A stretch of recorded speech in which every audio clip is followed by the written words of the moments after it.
मात्र 4 से 5 महीने बाद 1985 में वो महान शख्स जो ऑक्सफोर्ड से पढ़ के आए थे, उनके बारे में कोई ये नहीं कह सकता है कि गरीब थे, भटके हुए थे तो इसलिए पत्थर मार रहे थे। बहुत समझदार लोग थे। उनके पूरे परिवार में कोई ऐसा नहीं होगा जिसके पास विदेश से डिग्री ना आई होगी। उस शख्स ने एक किताब लिखी, मात्र 6 महीने 7 महीने के गैप से एक किताब लिखी, और बड़े कद्दावर लीडर है। और उस किताब का नाम था at home in India, the reinstatement of Indian Muslims. आप इस किताब को नोट करें, सर्च करें और सिर्फ 2-3 पन्ने पढ़ लें। उस कांग्रेस के इतने बड़े लीडर ने यह किताब लिखी और उस किताब में क्या कहा यह देश को नहीं पता चला, क्योंकि सेकुलरिज्म की आंधी के अंदर मुसलमानों को कुछ भी कहने और करने की छूट है। इस देश में सेकुलरिज्म का मतलब यह है कि मुसलमानों के कम्युनिज्म को अगर आप कम्युनिज्म कहेंगे तो आप जो है सेकुलर नहीं है, आप कम्युनल हैं। और इस समाज के अंदर यह शक्ति समाप्त हो चुकी है कि पंजाब में होने वाले आतंक का नाम हमको पता चल जाता है। 2 लोगों को आप पकड़ते हैं नाजायज और जायज तरीके से, आज तक उन पे चार्ज नहीं प्रूफ कर पाते, लेकिन इस देश में हिंदू टेरर की थ्योरी बना दी जाती है। लेकिन 500 से ज्यादा, दिल्ली हो, पटना हो, कोयम्बटूर हो, जम्मू हो, बिहार हो, उत्तर प्रदेश हो, 500 से ज्यादा हमले और धमाके करने वालों का नाम भी पता है, मजहब भी पता है और उनके आतंक के बारे में भी पता है। पूरी दुनिया को उनके आतंक वालों का धर्म पता है, लेकिन भारत के अंदर हमारा समाज इतना पाखंडी और इतना मक्कार है कि हम या तो कहने से डरते हैं या कहने से बचते हैं। लिहाजा हम ये नहीं कह पाते कि भारत इस्लामिक आतंकवाद से ग्रस्त है।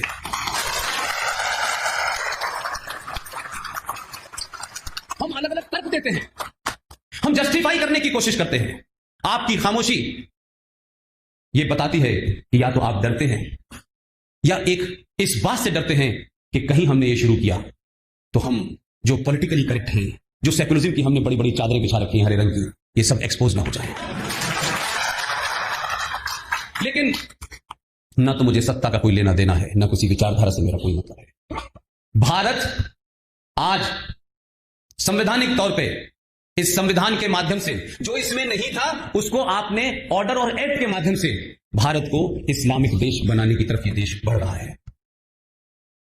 अभी तो आपने इस खतरे को, मैं समझता हूं, आपने भांपा, या आपको ऐसा लगता है कि कुछ लोग तो हो सकते हैं कि जब इस देश के अंदर टूटन शुरू हो तो बच्चों के साथ इटली चले जाएं, जापान चले जाएं, अमेरिका चले जाएं, लेकिन 90% लोगों को यहीं रहना है और यहीं मरना है। इसलिए मैं उन 90% लोगों से बार बार अपील करता हूं, किसी समस्या से भागना उसका सलूशन नहीं है। अगर आज आप सामना कर लेंगे तो यकीन मानिए कि आपकी आने वाली दूसरी पीढ़ी जो है आराम से रहेगी। आपने एडजस्टमेंट किया, उस एडजस्टमेंट का नतीजा यह है कि जिस सनातन संस्कृति के अंदर हमने कभी हथियारों की पूजा की लेकिन हथियार नहीं चलाया, हमने शास्त्रों को भी नहीं पढ़ा और ना शस्त्रों का महत्व जाना। हमारा पूरा इतिहास कहता है कि हमने आज तक दुनिया के किसी देश पे हमला नहीं किया। आप अजीबोगरीब बात देखें, आपने हमला नहीं किया किसी देश के ऊपर। आप तो उस परंपरा के लोग थे कि आपके आराध्य देवता मर्यादा पुरुषोत्तम राम की पत्नी को भी कोई उठा के ले गया था।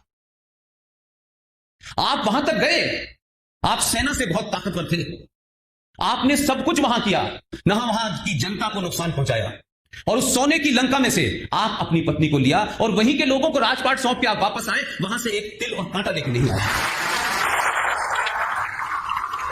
कोई आरोप नहीं लगा सकता आप पे कि आप लुटेरे हैं, आप लोगों को लूटने के लिए निकलते हैं। लेकिन अजीबोगरीब बात है, जो 1400 साल पहले लूटने की प्रवृत्ति से पैदा हुए थे और जिनके लूट में अकीदा है, जो ये मानते हैं कि अगर लूट में महिलाओं को भी लूटा जाए तो गिनती होगी तो उनका भी बराबर बराबर हिस्सा बटेगा, जिनकी संस्कृति ये हो, वो आज आपको ये बता रहे हैं कि हिंदू इंटॉलरेंट है। वो आपको ये बता रहे हैं और आपको बताया गया तो यकायक आपको लगने लगा, रे क्या हम सच में हो गए हैं? तो हमारे बीच में से बहुत सारे लोग यकायक खड़े हो जाते हैं, ना वो जानते हैं ना उनको कुछ पता है, लेकिन उनको सबको अच्छा दिखना है। इस बीमारी से ग्रस्त होने के कारण वो अपने लोगों से कहते हैं, देखो यार ये नहीं होना चाहिए, नहीं नहीं नहीं नहीं, ये भी ठीक है, ये भी ठीक है, ये कहां जाएंगे, इनके साथ अत्याचार हुआ है। जो 57 मुल्क हैं जिसमें किसी दूसरे को रहने की इजाजत ही नहीं है, वहां शांति है, अद्भुत शांति है। और कमाल यह है कि उन देशों से भी जो संघर्ष चल रहा है, वहां से भी निकलने के बाद 90% लोग भारत क्यों आना चाहते हैं? आप इस पे खुश हो सकते हैं, मैं 2019 का पुष्पेन इस पे खुश नहीं होना चाहता। ये धरती कोई लुटेरे गुंडों के लिए नहीं है कि जो आएगा वो यहां बिस्तर रख के लेट जाएगा। ये धरती, ये देश, ये राष्ट्र उन लोगों के लिए है जो आए, इस देश में रहें, पूरे अधिकारों के साथ रहें, लेकिन इस देश की परंपरा और सभ्यता को पहले माने। जो उनको चैलेंज करेगा कि हम सभ्यता को नहीं मानेंगे, इस राष्ट्र को नहीं मानेंगे, हम प्रिय मर्यादा पुरुषोत्तम राम को नहीं मानेंगे, हम उस आदमी को मानेंगे जो हमारे मजहब का फाउंडर है, तो माफ कीजिएगा, आपके लिए कोई जगह नहीं है।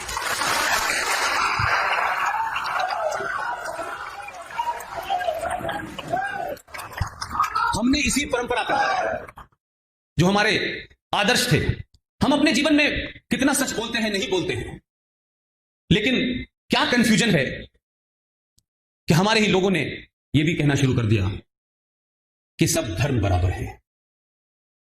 ये झूठ, ये गलतियां हमने जाने अनजाने में की हैं, अब उसका हम खामियाजा भुगत रहे हैं।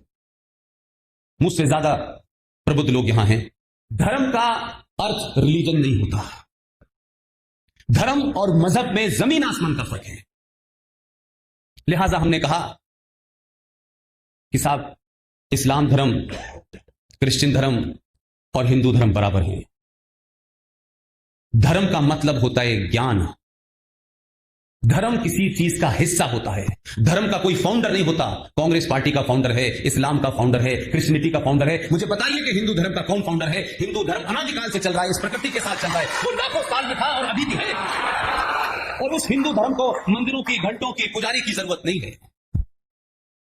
हमने तो उस दौर में भी अपनी उस कर्तव्य को, उस ड्यूटी को निभाया जब जजिया लिया जाता था हमसे। तब भी हमने किसी को नहीं पता चलने दिया कि हमारे घर के कोने में एक गमला रखा हुआ है। किसी को यह पता नहीं चला कि इस गमले में, इसके ऊपर यह शख्स पानी डालकर भी अपने आप की सनातन संस्कृति को बचा रहा है। उस पौधे का नाम था तुलसी का पौधा। इतने अत्याचारों के बावजूद भी आपने चुपचाप से अपने घर की खिड़की से सूरज की तरफ देखा और नमन कर लिया। आपने अपनी संस्कृति ऐसे हालातों में बचाई है।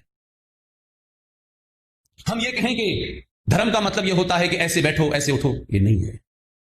ये बात अलग है कि गुलामी के दौर में उन्होंने कहा 5 वक्त उठो, बैठो, खड़े हो, चिल्लाओ, बैठो, ये करो, भूखे रहो। आपको लगा यही धर्म है। धर्म और मजहब में फर्क है। मजहब पैदा होते हैं, धर्म अनादिकाल तक चलते हैं। और यह भी सत्य है कि मुल्क भी पैदा होते हैं। हमारे राष्ट्रपिता जी ने इस नरेटिव को इस देश में आना चाहिए था। उस नरेटिव को देश में लाने के लिए जो माध्यम थे, वो आजादी के बाद से उन राष्ट्रवादियों की सोच के वो नुमाइंदगी नहीं करते थे। आपको अखबारों में लेटर टू एडिटर तक भी आपका नहीं छापा जाता था। आपके किसी इशू को बड़ा बनाया ही नहीं जाता था। और इस पर पार्टी से चलते, एक किसी गांव में, किसी शहर में, किसी भीड़ ने, किसी गलतफहमी के चलते किसी की हत्या कर दी। हत्या किसी की भी गलत होती है, लेकिन वो खबर यूएनओ तक जाएगी, वो अमेरिका तक जाएगी। लेकिन इस देश में 3-4 बड़े ऐसे घटनाएं हुई हैं, वो खबर ही नहीं बनते। 3,500 सरदारों को भारत की राष्ट्रीय राजधानी में, उस जगह जहां परिंदा पर नहीं मार सकता, आपने दौड़ा दौड़ा करके मारा। उस वक्त के सत्ता में बैठे हुए लोगों की देखरेख में सामूहिक आपने जेनोसाइड किया, एक तरफा मारा। लेकिन हमने उस नैरेटिव को भी किस तरह डाइल्यूट किया, यह मैं आपसे कहना चाहता हूं। आज उस घटना को हुए काफी साल हो चुके। इस बीच में कई सरकारें आई। पहला सबसे बड़ा झूठ कहा गया कि कैसे हम इसको डाइल्यूट करें। तो जिन 3,500 सिखों को मारा गया दिल्ली में, पहली बार तो उसको यह कहा गया कि ये सिख दंगे थे। अब दंगा 2 लोगों के बीच में होता है, अपने आप सर में कोई चाकू नहीं मारता है। तो आपने मैसेकर को, कार्नेज को, एक तरफा हत्याओं को दंगा कहना शुरू कर दिया। सिख राइट्स, ऐसा लगता है कि सिख किसी की हत्या करने घर से निकले थे और 2 अलग अलग कम्युनिटीज में कोई दंगा हो रहा था, तो आपने उसको राइट कहना शुरू कर दिया, ताकि एक तरफा राजनीतिक देखरेख में जो हत्याएं हुई उनको आपने राइट कह करके बोना बनाया। और इस जागरूक समाज ने। उसी दौर की एक छोटी सी रेफरेंस के लिए घटना देना चाहता हूं। ये सब जानते हैं कि इंदिरा गांधी की हत्या के बाद ये सब हुआ। जिस कांग्रेस पार्टी का जिक्र, आप राजनीतिक तौर पे मेरा कांग्रेस से कोई लेना देना नहीं है, ना मैं इस विचारधारा का हूं ना उस विचारधारा का हूं, लेकिन अपनी बात के रेफरेंस के लिए इस्तेमाल कर रहा हूं। कांग्रेस पार्टी के एक ऐसे नेता ने, जिसके पिताजी देश के राष्ट्रपति थे, नाना जिसके राष्ट्रपति थे, जिनके पिता गवर्नर थे, विदेश मंत्री रहे, कई वजारतों पर रहे, वो खुद भी भारत के कानून मंत्री बने, कई वजारतें उनके पास रही, मंत्री रहे। 1984 के अंतिम महीने में यह घटना होती है